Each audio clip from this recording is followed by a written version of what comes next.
Kā tik galīgi ar garīgo krīzi, jebkurā informācijā attīsta mūsu smadzenes, mūsu ķermeni. Informācija ir kaut kas garīgs, kas ienāk mūsu dzīvē, nevis materiāli. Piemēram, jūs katru dienu lasāt un saņemat informāciju par jaunumiem. Un mēs redzam, cik daudz cilvēku mūsdienās, zinot vārdus un faktus notikumus, stāsta milzīgas geopolitiskās ziņas. Tas ir viņu galvās un līdz attīstījušās neironu savienojumu ziņu koki. Un tas patiešām attīsta smadzenes un padara tās plašas.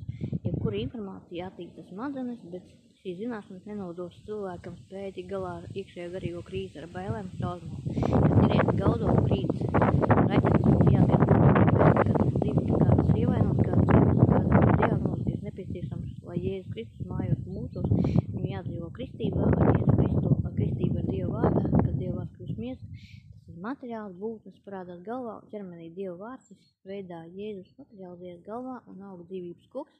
Papildus tam, ko jūs studējat, ir jābūt konkrētai vismaz 2 stundu iegribināšanai Dieva vārdā katru dienu, jo zinātniski statistiski parādās, ka katru dienu 2 stundas rūpīgi un cītīgi mācoties kaut ko, lai to varētu iemācīties.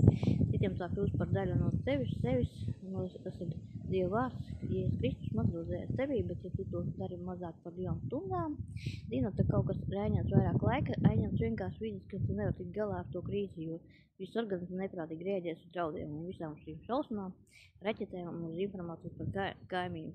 Tas jūs padarīs traku, tāpēc cilvēks ievieto slimnīcās un nokauj tos, kur viņus novērš līdz augu stāvoklim, un lai ieslēgtu šo lietu, kas ir viņai paši izaudzējuši sevī. Tāpēc pirmais iesaku kristīties tēvā, iegremdēties mīlestībā, jūs varat izvēlēties palikt bailēs vai iegremdēties tēva mīlestībā un pievienoties Dieva ģimenē, jo tik ģimenē mēs varam atrast mīlestību tikai un otrais arī kristīs Jēzu Kristu, kad katru dienu no vairāk stundas, kad līksti Jēzu Kristu, kas tev padara par viņu miesu un kā savās galvās un kas savā dvēselē. Tad tu būsi pārliecināts, ka būsi stabils un izglābsi sevi un kaimiņus.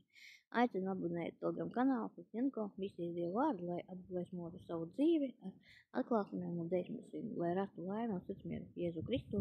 Rakstiet man, es ar prieku sazināšos ar jums un lūgšos par jums, lai Dievs jūs svētī un sargā.